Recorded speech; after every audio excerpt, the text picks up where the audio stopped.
Hi everyone, welcome back to SOCH 447 and welcome to week 2. Today we're going to be talking about neoliberalism, marketization, and privatization, especially how they relate to the penal voluntary sector, or PVS for short.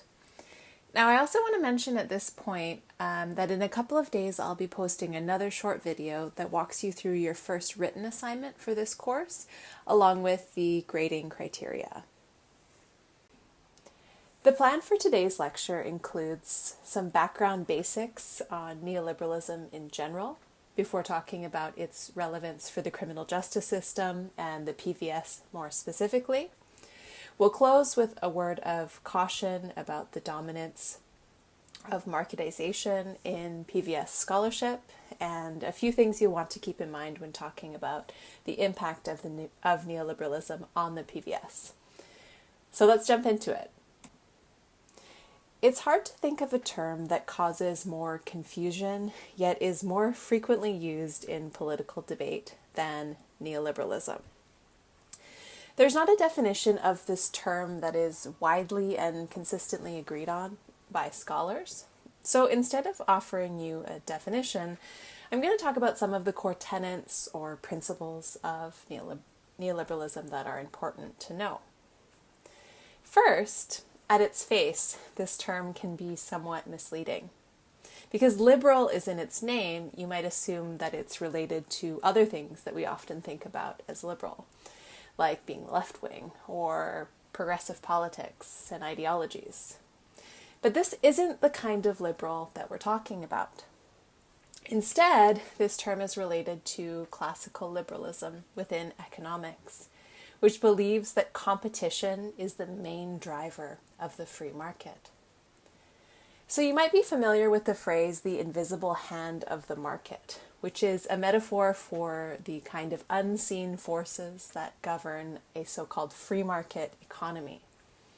Adam Smith, this guy, argued that free individuals operating in a free economy, making decisions that are primarily focused on their self-interest, logically take actions that benefit society as a whole, even though such beneficial results were not the specific focus or intent of those actions.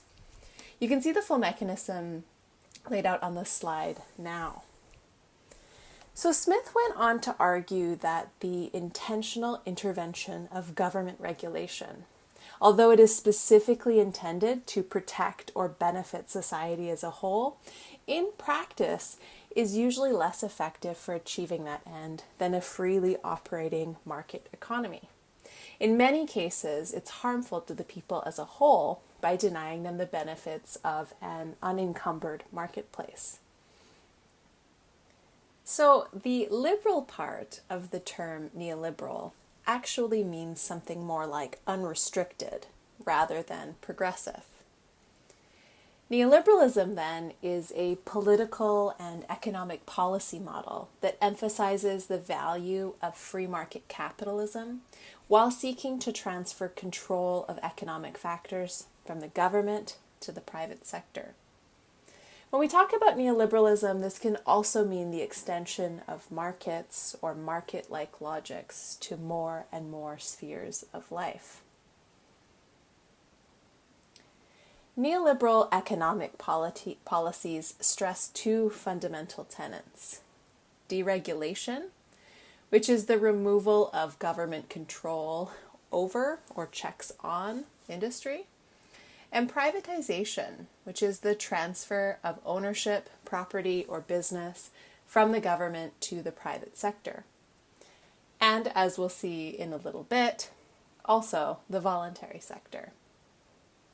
From these ideas stem the ideology that the economy is a self-regulating entity that always balances out. Government is inefficient and costly, so we ought to reduce government expenditures, including the social services that provide a kind of social safety net for the poor. So as former US president and famous advocate of neoliberalism, Ronald Reagan used to say, "Government is not the solution to our problems. Government is the problem." And so with this idea, we also eliminate the concept of the public good or community and replace them with ideas about individual responsibility. We also have the belief that private business is efficient, the most efficient, and therefore the best way to solve our problems. And finally, the idea that wealth trickles down to the middle class and the poor, because businesses of the wealthy create jobs that then puts more money into the economy, leading in turn to more jobs. But especially since the global financial crisis of 2008, and even more so under the ongoing COVID-19 pandemic, neoliberalism has drawn much criticism. Some of the primary criticisms of neoliberalism are related to something called market fundamentalism. So critics argue that neoliberalism's advocacy of free market policies in certain areas, such as education and healthcare, are actually inappropriate because as public services, these are not driven by profit potential, as is the case with traditional commercial or industrial markets. So critics do not believe that we can have a single set of economic and political principles that are fit for the provision of all types of goods and services. A second concern is with what's called corporate dominance. Neoliberalism has been criticized for promoting economic and political policies that give large corporations nearly monopolistic powers while shifting a disproportionate share of the benefits to the upper class. This has significant implications for inequality. And this is perhaps the most common criticism of neoliberalism. It's said to lead to class-based economic inequality, while allowing, if not exacerbating, global poverty. Under neoliberal policies, people with low incomes lose spending power. The rich grow richer and develop a greater propensity to save, thus preventing the wealth from trickling down to the lower classes, as theories of neoliberalism once promised.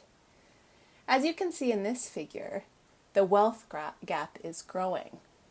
This is a figure from the United States showing how in the early 1990s, the top 1% of earners in the US, represented here by this teal bit of the graph at the top, earned 6 times more than the bottom 50% of earners, represented by a purple near line at the bottom that you can barely see because the wealth is so low.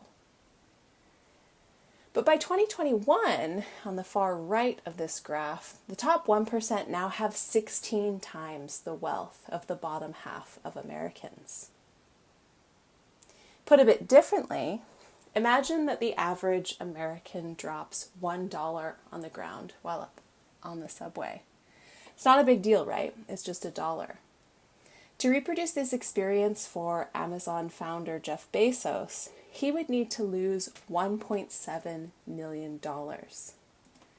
Or, in about the time I took to tell you that, Bezos made another $63,000, more than many people will make in an entire year. So we're talking about wealth inequality on a staggering scale. The final critique of neoliberalism that I want to mention is its lack of concern for human well-being.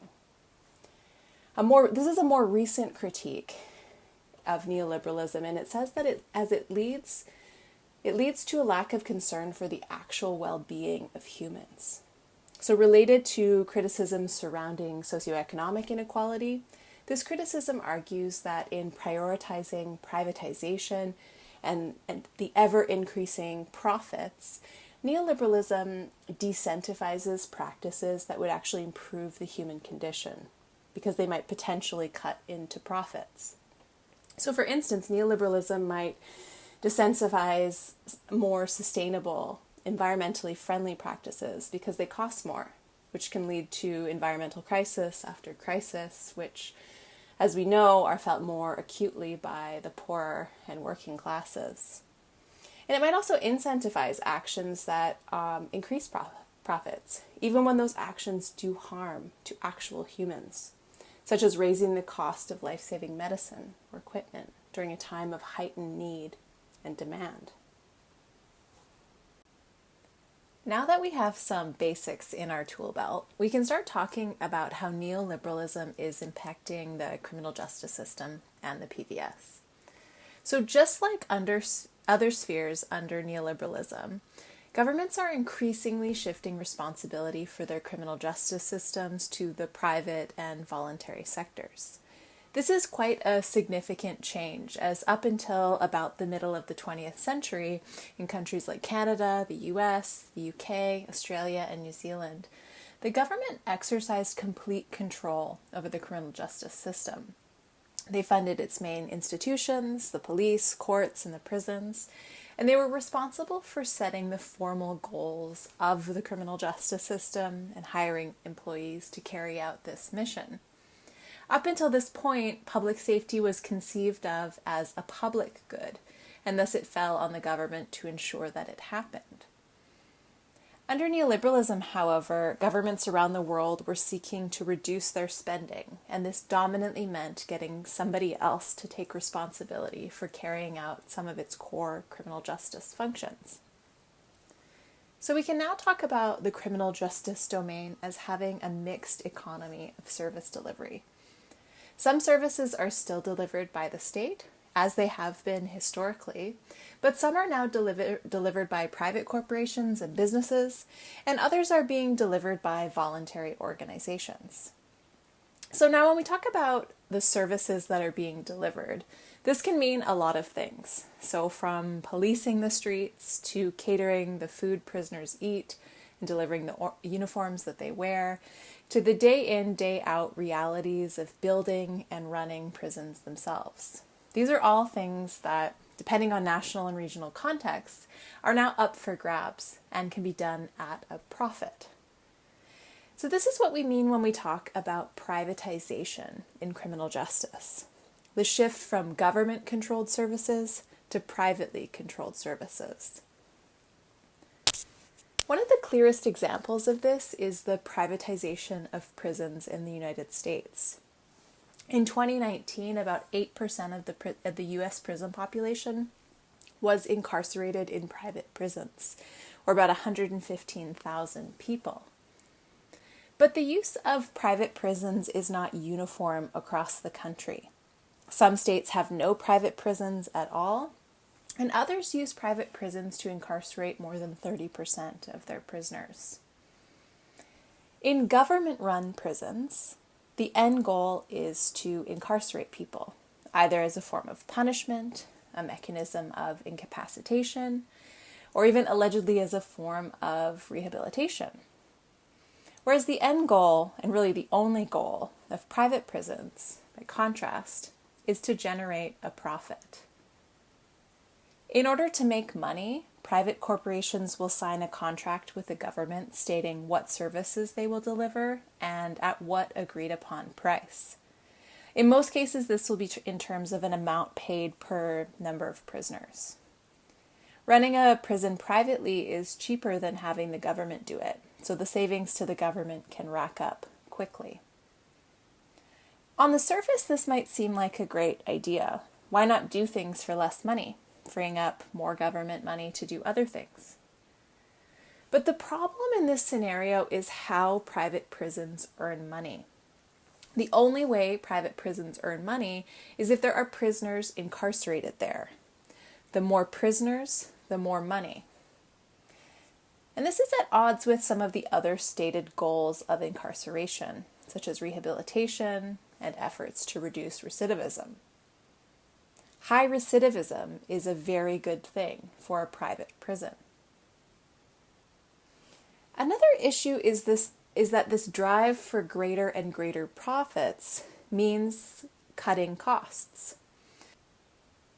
So, for instance, a private prison could reduce the size, quality, or frequency of prisoners' meals to drive up their profit margin.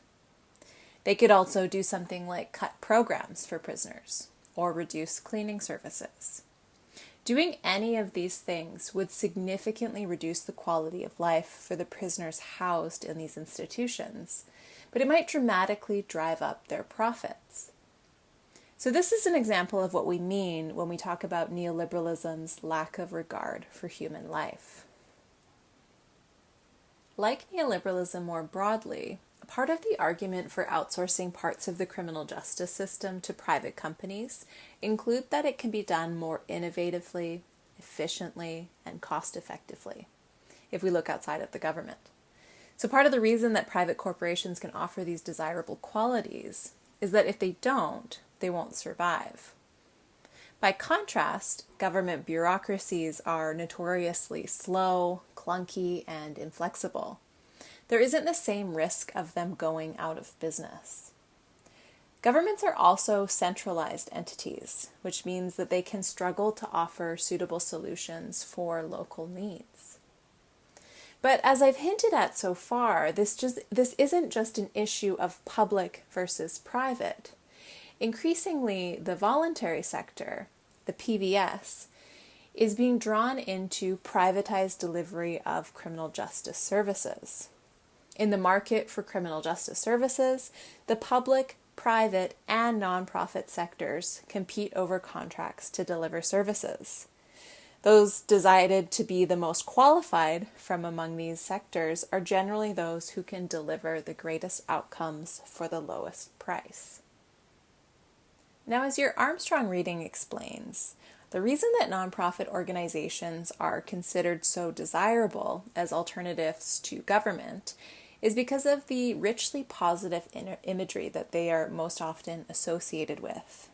Nonprofit organizations are typically imagined as having at least 4 qualities that contribute to their framing as better alternatives in the provision of criminal justice services. They're thought to operate at the soft end of the penal continuum, where the rehabilitative ethic is the strongest. So when we think about them as offering the kinds of services that look the least like punishment, we'll often talk about nonprofit organizations as providing treatment rather than punishment. And Armstrong begins to problematize this kind of thinking, something we'll dive deeper into next week when we talk about some of the relationships between the PVS and the criminal justice system, as well as in week 5 when we talk about the role of PVS organizations in extending processes of punishment. We also tend to think of nonprofit organizations as smaller, less sophisticated organizations that are operating in community-based settings. So we imagine them as less focused on money than private corporations and more flexible and locally responsive than governments. We see them as complementing and supporting a welfarist approach by the state. So an approach where the state is seen as protecting the social and economic well-being of individuals. By contrast, for-profit approaches to delivering state services are often perceived as a threat to this protective role of the state. The state is seen as abandoning its core responsibilities. But when the state hires nonprofit organizations to do their work, they get to maintain this belief that they're committed to protecting their citizens, while outsourcing the work of actually doing so.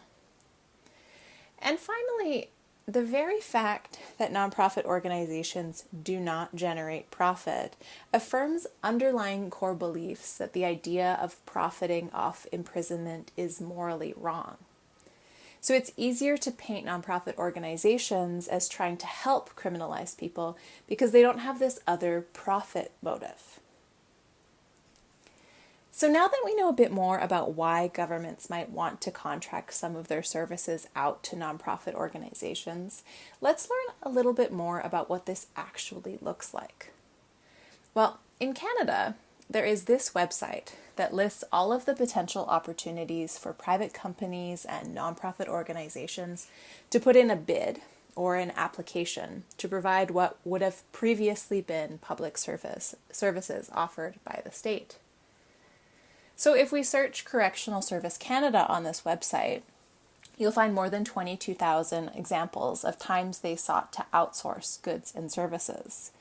Now, this number does include opportunities that are active and those that have been archived. And these opportunities include everything from the construction of facilities to food to cleaning and the running of halfway houses, which are sometimes called community-based residential facilities. Now, I want to say a bit more about this last example because it's very important. In Canada, about 40% of people serve their sentences in the community at these facilities or halfway houses. And nearly 60% of people released from prison are initially released to these community-based residential facilities. So we're talking about a tremendously large number of people here. 87% of these facilities are run by PVS organizations, like the John Howard Society or the Elizabeth Fry Society, who have contracts with Correctional Service Canada to do so. They tend to receive somewhere between $4 and $210 per bed per day to run these facilities. So because we're talking about carrying out a large proportion of the day-to-day punishment for people who are sentenced in Canada, you can begin to understand why Armstrong wants us to problematize the idea that what PVS organizations do is not punishment. We'll talk a bit more about PVS organizations running these halfway houses, as well as some of the challenges with this arrangement throughout the semester. So back to our website here. In theory, under neoliberalism, this website is a kind of marketplace wherein competition drives innovation and the quality of services overall should improve. The idea is to protect against monopolies that can become stagnant, like the government. But the problem is that in practice, this idea of an open marketplace with an even playing field for competition is not really true.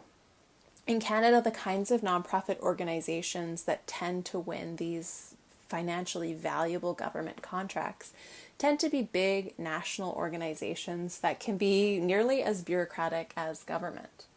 There are very few opportunities for small, grassroots, or radical organizations to win these contracts, even though these are exactly the types of organizations that we tend to think about when we evoke the positive imagery of the voluntary sector.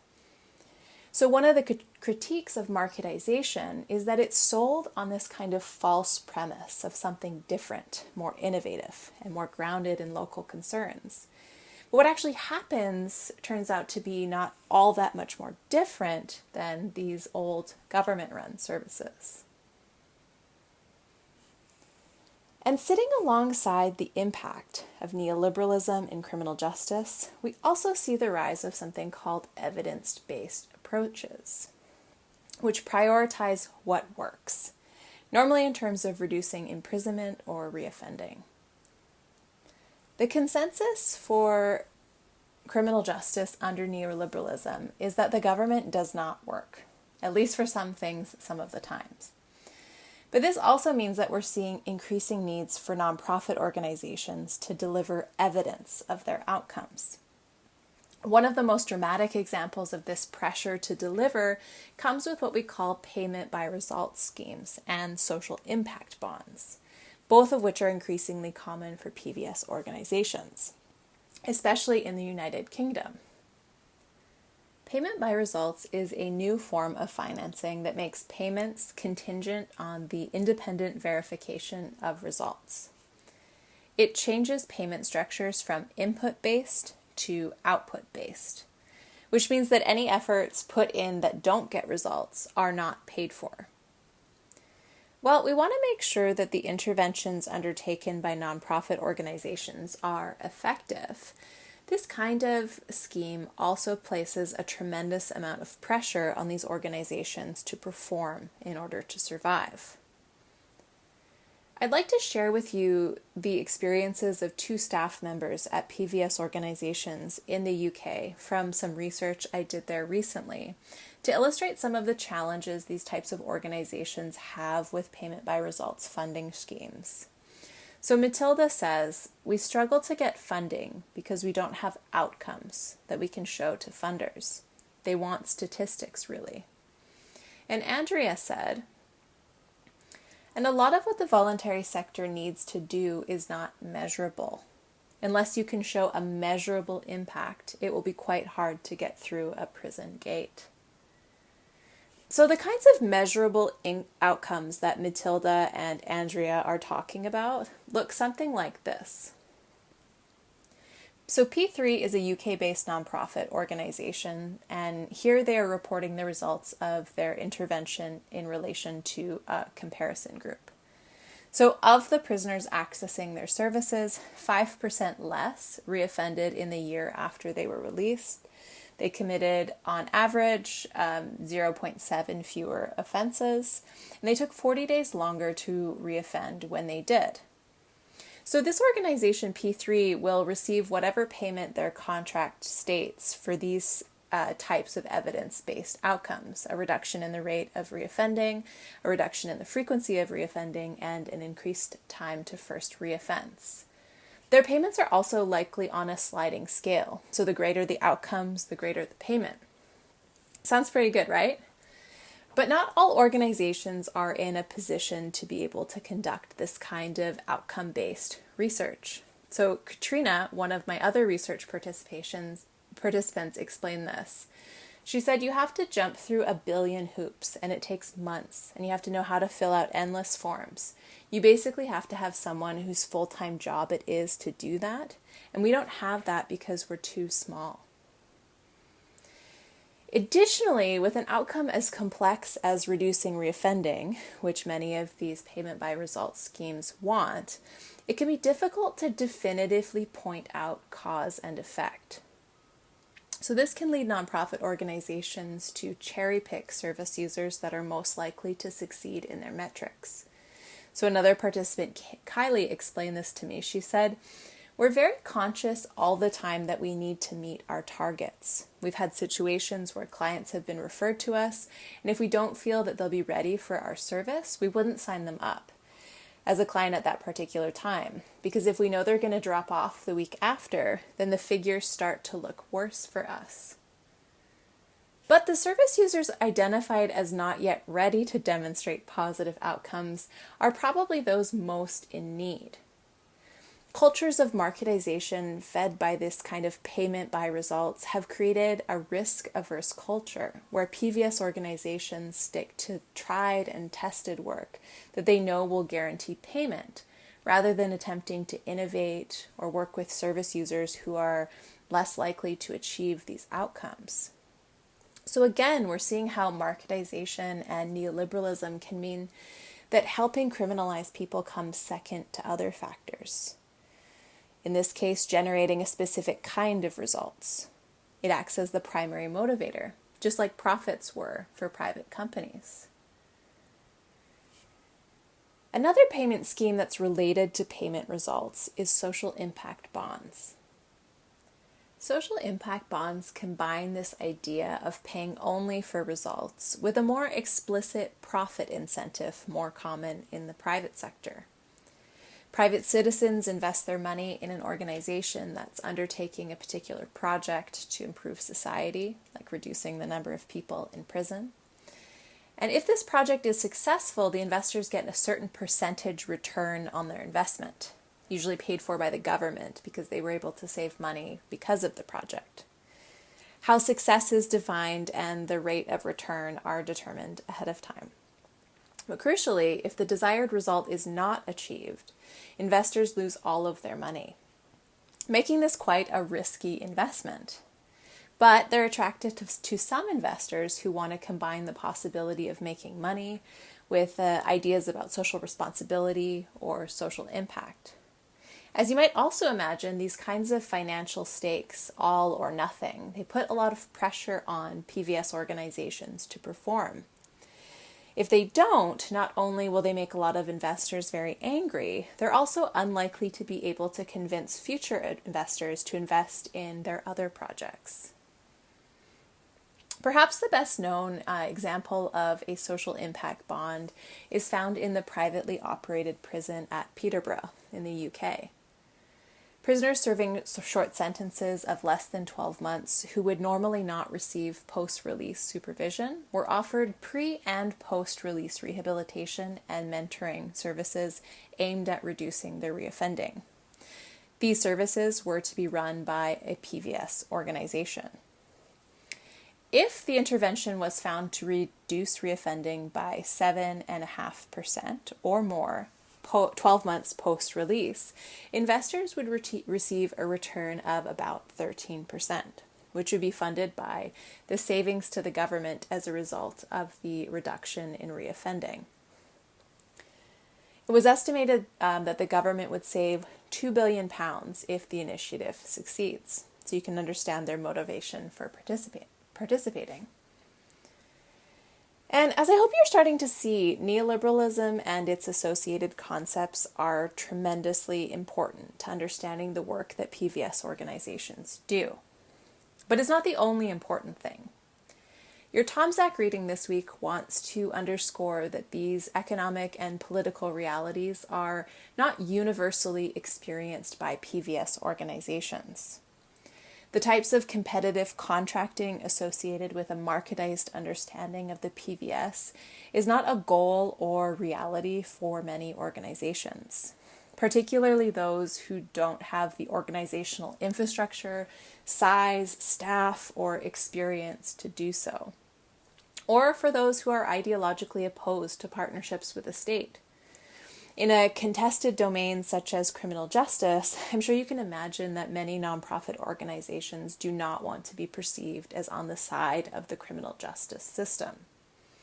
So the main point of this article is acknowledging the importance of heterogeneity within the PVS and resisting monolithic or reductionist declarations about this sector, both in terms of the impact of neoliberalism, but also more broadly, as I hope to help show you throughout the rest of the semester. That's it for me today, everyone. Thank you so much for listening. Thank you for your attention. Please remember to submit your participation exercise for week 2 by January 21st at 11:59 p.m. And please look out for the forthcoming instructions about your first assignment. Bye.